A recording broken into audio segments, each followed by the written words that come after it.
I'm Justin Davis, and this is Drone Camps RC.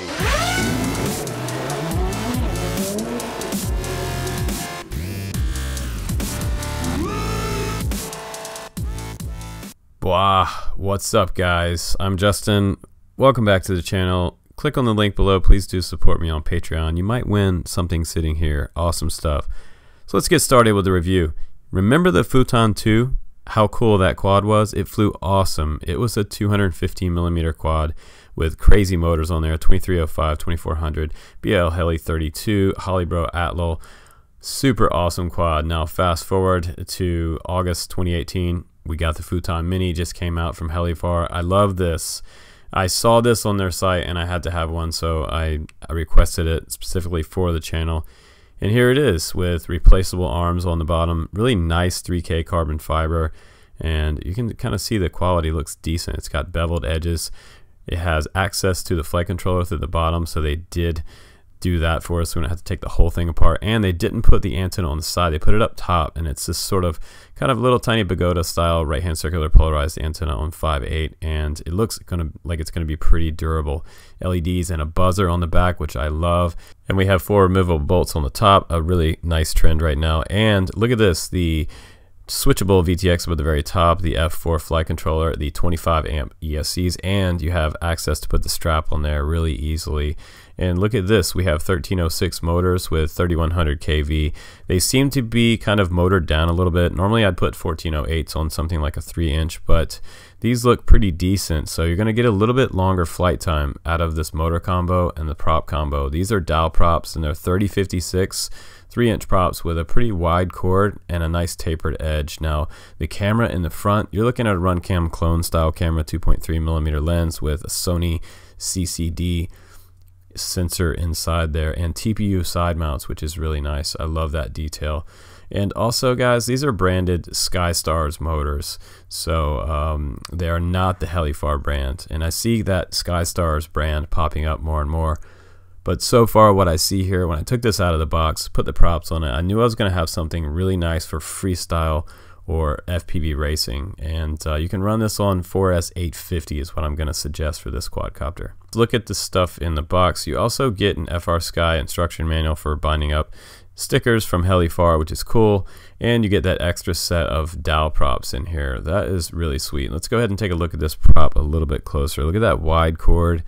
Nice little bit of pitch on it, and a flipped up tip, which is really interesting to me. A nice smooth taper tip gives you a really nice clean sounding prop when you spool up on 4S. Now let's go ahead and weigh this guy. This is a dry weight without the battery, 139.9 grams, not bad. And let's go ahead and put it on the scale with the 4S 850 that I'm using. These are the batteries I'm going to suggest. Flies awesome, under 250 grams. 242.9 grams for this quad, so I'm expecting really good performance, and we're under 250 grams, which I love. Let's go fly this. Alright, just gonna give you a little spindy-doo around here so you guys can see what it looks like sitting on my launch pad. Let's go ahead and take off. Now they're doing some other event behind me here. They're giving away more stuff, and I'm flying for you guys because I'm giving away whatever I win to someone else as a charity, because I don't need more stuff, honestly. Look at the punch out with this quad. This is nice. The power to weight ratio is what I'm looking for. I've got plenty of top end power. When I do get to the top of the throttle, this thing is gone. Absolutely gone. Really nice. Even on these 1306s, I was expecting kind of maybe a more milder flying quad, something I could kind of slow flow and do some nice and easy flying, but if you want to freestyle, if you want to get hardcore with this little guy, it has plenty of maneuverability. I'm flying completely line of sight right here, and it is really locked in. No vibrations, no weird stuff, no oscillations from the motors affecting the flight controller too much. The PID tune on this seems to be perfect, and they chose the right props to include with this kit, so I'm really happy with that. And it's flying extremely nice, and for I think it's around the $159 price point with the plug and play version without the receiver, and then $169, an extra $10 for the XM Plus receiver. So you'd have that already. You just have to secure it underneath that top plate and run your zip ties and your heat shrink, and you're good to go. But a lot of these kits are including zip ties and heat shrink now for the antennas, which I find really nice.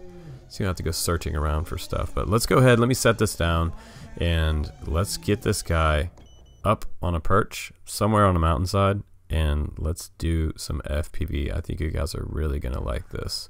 So here we go. I'm gonna go ahead and plug in. You can see the Betaflight OSD right here. And for some reason with mine, it is showing, I think it's showing voltage for the cell, for one singular cell. I don't know why it's not showing the full voltage on my OSD. And this is the second flight I had in this location right here. The first flight was with that, I think it was the RXT, the much larger 219mm quad. But man, look at this scenery right here. And the XM Plus receiver is full range, guys, so you can get way out there with this receiver. I mean, I could go way further than what I was flying here, but right away I left the super rates and the rates inside Betaflight stock. I didn't change anything here, didn't mess with the PIDs at all, didn't have to PID tune this quad. This was another quad that I pulled out of the box, bound up, put props on it, and went out for a rip. And this is what I love. This is the kind of stuff, if you're gonna buy a bind and fly, you don't want to be screwing around with a lot of setup or tuning. Check this out, just cruising down this road right here. The penetration on the VTX seems to be actually really, really good, because I'm standing on the top of that hill right there, flying down that little road, no probs. That's a nice view of the river right there. Such a cool evening at the end of this event. The West Coast Throwdown was so much fun. Met a lot of new people, made a lot of new friends. Saw some really cool X-Class. But I think they have a winner here with this one. So if I was going to spend my money on this one, I'd spend money on this one. No problem. 25 amp ESCs, 32-bit BL Heli. It's running really smooth. Look at that, taking chances. No problem through the trees. Plenty of control to fly low, fast, tons of control. Checking out those gaps again, taking some chances around these trees. I'm loving the size and the scale of this. If you're a new pilot, this is really something easy to go for. If you're just getting into this, people ask me, oh, should I build my own? Start out with a bind and fly. Make a few small repairs and then work your way up to your first build. You're going to have a better experience. You're going to get more flight time. And honestly, if you need help, you can get it from a friend or from our Patreon support. If you sign up on Patreon, we can give you support as well. So thanks for watching this review, guys. We got a 4.5 stars out of 5 with this quad. I'll see you on the next one. Take care.